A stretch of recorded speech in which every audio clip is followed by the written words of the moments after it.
10월 19일 수요예배에 오신 모든 분들 주님의 이름으로 환영하고 축복합니다.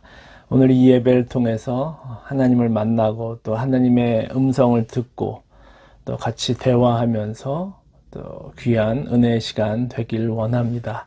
우리 첫 번째 찬송입니다. 93장 예수는 나의 힘이요. 우리 새 찬송가 93장 같이 찬송 드립니다.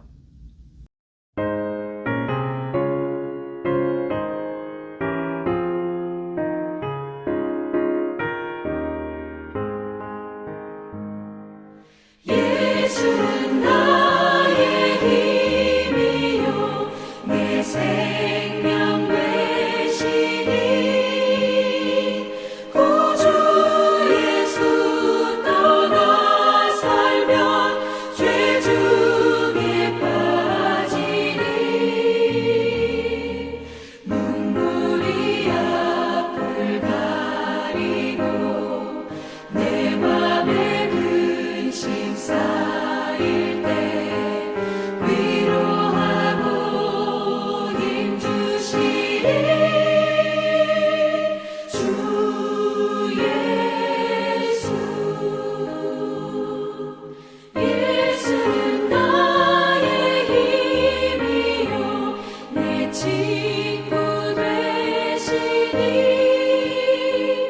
그 은혜를 간구하면 풍성히 받으리. 햇빛과 비를 주시니 추수할 곡식 많도다. 귀한 열매 주시느니 주 예수.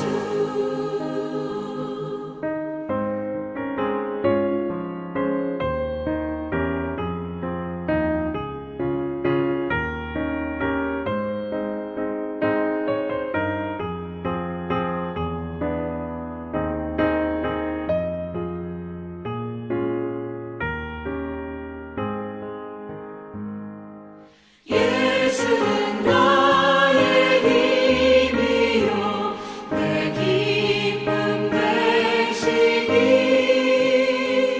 그 명령을 준행하여 늘 충성하겠네. 주야로 보호하시며 바른 길 가게 하시니 의지하고 따라가리. 주 예수. 예수는 나의 힘이요 내 소망 되시니 이 세상을 떠나갈 때 곧 영생 얻으리. 한없는 복을 주시고 영원한 기쁨 주시니 나의 생명 나의 기쁨 주 예수.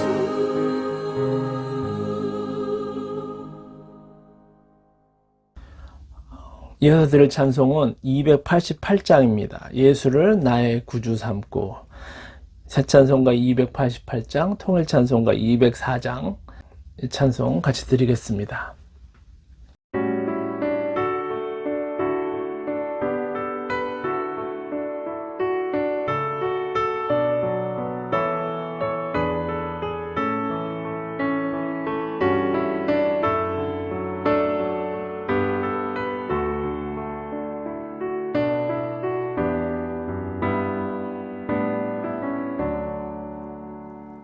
예수를 나의 구주 삼고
오늘 말씀을 나누기 전에 먼저 기도로 나아가기 원합니다. 오늘 말씀의 제목은 예수님이 하신 말씀, 나를 따르라 라는 그런 제목입니다.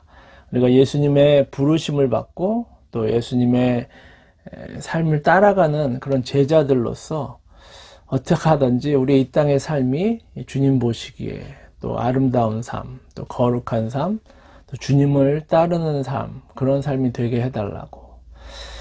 우리의 마음과 또 우리의 생각이 거기에 가 있지만 그래도 실제적으로 실천하는데 많이 부족함을 느낍니다. 성령님께서 도와주셔야 함을 항상 우리가 느낍니다. 그래서 우리가 이 시간 같이 기도하실 때 우리의 부르심에 합당한 삶을 살 수 있게 해주십시오. 주님께서 나를 따르라고 하셨는데 정말 주님을 잘 따르는 주의 백성, 주의 제자가 되게 해주십시오 라는 마음을 담고 같이 한 목소리로 주님 앞에 기도하겠습니다.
오늘 하나님께서 주신 말씀 마태복음 9장 말씀입니다. 마태복음 9장 9절부터 13절, 마태복음 9장 9절부터 13절 제가 읽도록 하겠습니다.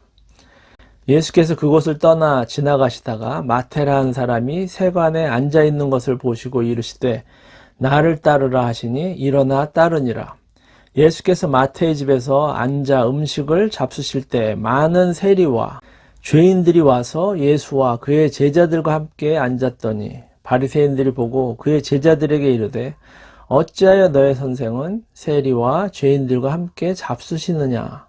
예수께서 들으시고 이르시되 건강한 자에게는 의사가 쓸데없고 병든 자에게라야 쓸데있느니라.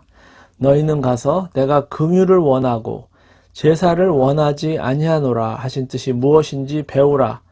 나는 의인을 부르러 온 것이 아니요 죄인을 부르러 왔노라 하시니라. 요즘 코로나 기간입니다. 그런데 코로나가 처음 시작할 때보다는 좀 많이 완화된 것 같습니다. 하지만 아직도 이 코로나로 고생을 당하시는 분들이 주위에 계십니다. 제가 아는 목사님 가정도 모두 코로나에 걸리셨는데 안타깝게도 젊은 딸이 코로나에서 회복되지 못하고 먼저 세상을 떠난 그런 일이 있었습니다.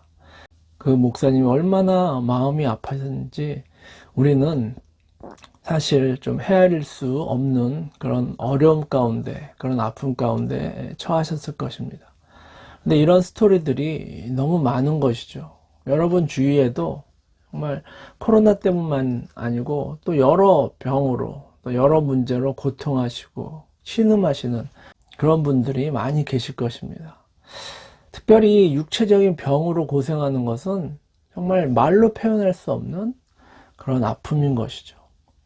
이 세상에 정말 여러 가지 어려운 문제가 있지만 육체적인 고통, 이 질병이 있다는 것은 그 모든 고통 중에서 가장 견디기 힘든, 인내하기 힘든 그런 일이 아닌가 싶습니다. 우리도 역시 병 때문에 고생한 기억이 있습니다. 얼마나 힘들었습니까? 이처럼 병은 우리의 마음, 몸, 생명까지도 빼앗는 아주 커다란 권세인 것이죠. 그런데 예수님께서 이 땅에 오셔서 이 권세를 무너뜨리셨다고 말씀하십니다. 지난 8장 또 오늘 9장에서 예수님께서 여러 질병에 걸린 사람들을 고치시는 그런 장면들이 나옵니다. 예수님께서는 못 고치는 병이 없으셨습니다. 저주의 병이라고 말하는 나병도 고치셨고, 중풍병, 열병, 또 귀신 들린 자를 쫓아내시고, 또 오늘 말씀에서는 12년 된 혈류병으로 고생하는 그 여인을 고치시고, 또 맹인들을 보게 하시고, 말 못하는 자들을 말하게 하시는 그런 역사를 이루셨습니다. 이 모습들을 통해서 이 말씀에서 우리에게 주는 것은 예수님께서는 모든 만물을 다스리는 그런 진정한 왕이시다. 그런 권세를 가지셨다라는 것을 우리들에게 말씀해 주고 있는 것입니다. 그리고 그 왕께 나아가면 모든 문제가 해결을 받는다. 세상에서는 불가능한 일이지만 주님께서는 하실 수 있고 주님이 원하시면 모든 것을 해결해 주실 수 있다. 아무리 불치의 병이라도 예수님이 손대시면, 아니 말씀만 하시면 깨끗하게 치료를 받는다라는 그런 치유의 권능의 메시지가 오늘 이 9장 말씀에도 계속 나오고 있는 것입니다. 그리고 무엇보다도 이 병든 자들이 주님 앞에서, 왕 앞에서 해결받음을 통해서 인생의 모든 문제가 해결됐다는 것, 그것을 선포하고 우리들도 그 길을 따라가기를 원하는 것이죠. 오늘 우리가 읽은 이 9장 9절 말씀 보시면 예수님께서 지나가시다가 세관에 앉은 마태를 만났습니다. 그리고도 그를 부르십니다. 나를 따르라. 참으로 이상한, 또 심상치 않은 부르심입니다. 왜냐하면 그 당시 유대인들은 잘 아시다시피 이 세리를 죄인 취급했기 때문입니다.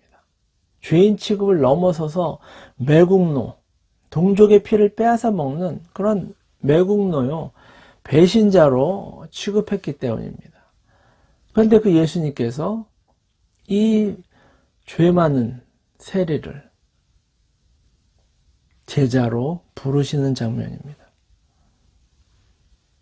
이 장면에서 우리가 알 수 있는 것은 왕이신 예수님의 전지전능함을 우리는 발견할 수 있는 것이죠.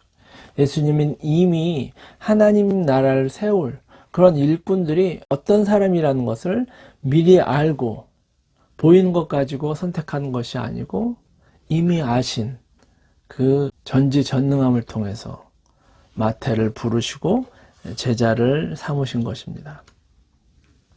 그것을 들은 마태, 기다렸다는 듯이 바로 일어나서 예수님을 따랐습니다. 사랑하는 성도 여러분, 마태를 부르신 예수님께서 우리도 부르셨습니다. 그것을 믿으시기 바랍니다. 그런데 예수님의 부르심은 세상의 부르심과 너무나 다릅니다. 세상의 부르심은 일정한 자격이 있어야 되고, 일정한 학력이 있어야 되고, 뭔가 재능이 있어야 되고, 기준이 있어야 합니다. 그러나 예수님의 부르심은 그런 것을 다 뛰어넘는 죄인조차도 부르시는 분이심을 우리는 믿어야겠습니다. 부르심 받은 우리들 한번 우리 자신을 돌아보십시오. 우리가 내세울 것이 무엇이 있습니까? 우리가 의인입니까? 우리가 어떤 하나님 나라를 위해서 어떤 일을 할 수 있습니까? 그러나 예수님께서는 우리를 부르셨던 것이죠. 우리의 외적인 모습을, 또 우리의 가진 무엇을 보고 부르신 것이 아니고 단지 우리가 예수님을 사랑한다는 그것, 예수님이 우리에게 은혜를 베푸셨기 때문에 예수님 앞에 나아가게 되었고, 단지 그것만 보시고 우리를 그의 제자여 그의 백성으로 부르신 것입니다. 그러므로 부르심 받은 우리들 교만할 수 없습니다. 자랑할 수 없습니다. 바리새인들처럼 외식하는 그런 모습을 보여서는 안 될 것입니다. 오히려 범죄한 다윗이 그 죄를 애통하고 회개하고 그 이후에 신실하게 더욱더 주님 앞에 나아갔듯이 우리도 우리 자신이 범한 그런 죄들, 또 연약함 때문에 행했던 모든 악한 일들 다 회개하면서 주님의 그 부르심에 대해서 감사하면서 겸손한 마음으로 주님을 따라야겠습니다. 디모데전서 1장 12절입니다. 나를 능하게 하신 그리스도 예수 우리 주께 내가 감사함은 나를 충성되이 여겨 내게 직분을 맡기심이니. 실제적으로 우리가 한 것은 없지만, 할 수 있는 건 없지만 주님이 부르셨다는 그 부르심에 감격하며 감사하며 찬송하며 주님이 맡겨주신 일에 정말 성령님께서 주신 힘을 가지고 최선을 다해서 나아가는 저와 여러분이 되시기를 주님의 이름으로 축원합니다. 두 번째로 우리가 생각할 것, 여러 가지 어려움 속에서도 우리가 견딜 수 있는 것은 바로 주님이 우리를 선택하셨다는 것. 그 하나만으로 우리가 모든 상황을 이길 수 있을 줄 믿습니다. 요즘 여러 가지 소식들, 되어지는 상황들 보시면 정말 낙심한 일들이 많이 있습니다. 그러나 이럴 때일수록 우리는 보여지는 상황, 이런 소식들에 우리의 신경과 우리의 모든 것을 반응하는 것이 아니고 이럴 때일수록 우리는 주님께 더 포커스를 맞춰야겠습니다. 우리를 부르신 주님, 죽을 수밖에 없는 우리들, 아무것도 할 수 없는 우리들, 조금만 어려운 상황이 되면 불평하고 원망하고 낙심할 수밖에 없는 우리들을 전능하신 하나님께서 부르셔서 자녀 삼으시고 백성 삼으시고 천국의 시민권을 주시고 또 그의 제자로서 주님의 일을 맡겨주셨다는 이 사실, 이거 하나를 붙들고 나아가면 여러 가지 일들이 여전히 문제로 남아있지만 그 속에서도 주님이 주시는 그 평안 가운데, 기쁨 가운데 맡겨주신 일을 묵묵히 하게 될 줄 믿습니다. 오늘 말씀에 예수님께서 또 세리를 부르시고 나서 같이 식사를 하셨는데 그곳에 모인 사람들 보십시오. 세리와 죄인이 함께 있었다. 많은 세리들과 죄인들이 있었다. 그곳에 제자들도 있었습니다. 그 제자들의 마음이 어땠을까요? 많이 불편했을 것입니다. 본인들이 잘난 건 없지만 그래도 이 정도는 아니다. 세리와 죄인 같지는 않다라고 생각했을지도 모르겠습니다. 그래서 그들과 이렇게 교제한다는 것, 식사 교제한다는 것이 참 거북했을 것입니다. 그러나 예수님께서 하시니까 말도 못하고 속으로 끙끙 앓고 있는데 옆에서 또 바리새인이 그것을 또 부추깁니다. 제자들에게 물어서 왜 당신의 선생은 이런 죄인들과 같이 식사하느냐? 이런 질문을 받았을 때 제자들은 선뜻 대답할 수 없었습니다. 왜냐하면 자신들의 마음도 똑같았기 때문입니다. 어떻게 거룩하신 예수님께서, 능력 많으신 예수님께서 어떻게 죄인들과 세리들과 같이 교제하실 수 있을까? 그런 의문을 가졌을 것입니다. 그때 주님께서 이렇게 말씀하시죠. 마태복음 9장 12절에 예수께서 들으시고 이르시되 건강한 자에게는 의사가 필요 없다. 병든 자에게라야 의사가 필요 있다. 여러분 생각에 여기서 건강한 자가 누구입니까? 병든 자는 누구입니까? 세리와 죄인, 건강한 자입니까? 병든 자입니까? 제자들 어떻습니까? 누가 의인입니까? 여기서 예수님께서는 의인을 건강한 자에 비유하시고 죄인을 병든 자에게 비유하신 것이죠. 그리고 자신을 의사로 비유하신 것입니다. 그런데 로마서 말씀처럼 이 땅에는 정말 의인은 없나니 하나도 없다고 말씀하셨습니다. 모두가 다 죄인입니다. 그렇기 때문에 모두에게 의사가 필요한 것이죠. 그리고 그 의사에게 나오는 자는 고침을 받는다는 것입니다.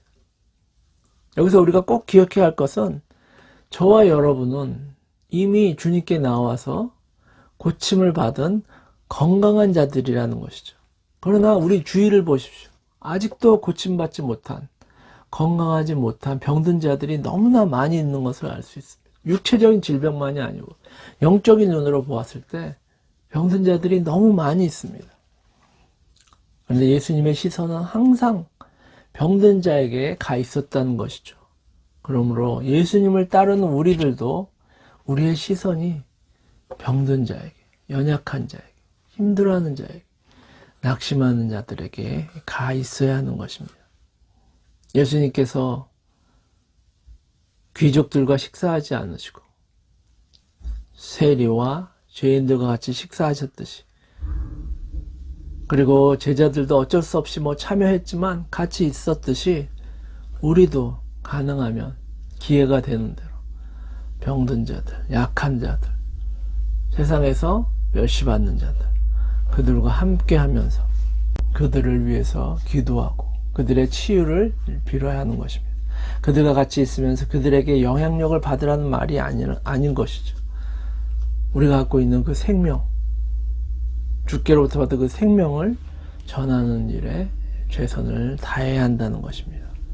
13절 말씀입니다. 너희는 가서 내가 긍휼을 원하고 제사를 원하지 아니하노라 하신 뜻이 무엇인지 배우라. 긍휼, 헤세드인 것입니다. 헤세드는 사랑, 인자, 나눔, 은혜, 이 모든 뜻이 함축된 아주 놀라운 그런 단어인 것이죠. 예수님은 제사도 중요하게 여겼지만 제사보다는 긍휼, 실천하는 것을 더 원하셨다라는 것을 우리가 알 수 있는 것이죠. 나는 의인을 부르러 온 것이 아니고 죄인을 부르러 왔다. 주님께 감사하고 예배하는 것, 거기에서만 머물러서는 안 된다는 것입니다. 그것을 넘어서서 병든 자에게 긍휼을 베푸는 그런 자들이 되라고 말하고 있는 것입니다. 예수님께서 하신 것처럼 너희도 가서 가르치고 복음을 전하고 병든 자들을 위로하고 기도하고 그들을 돕는 실천가들이 되어라, 이렇게 말씀하신 것입니다. 그것이 우리들의 부르심입니다. 우리는 이 부르심에 합당하게 행하는 복되고 복된 주의 백성들이 되어야겠습니다.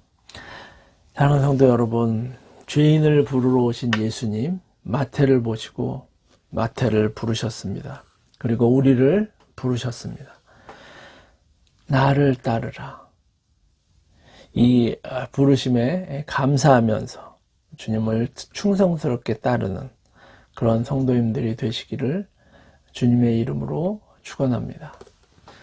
우리는 따르는 사람을 닮게 돼 있습니다.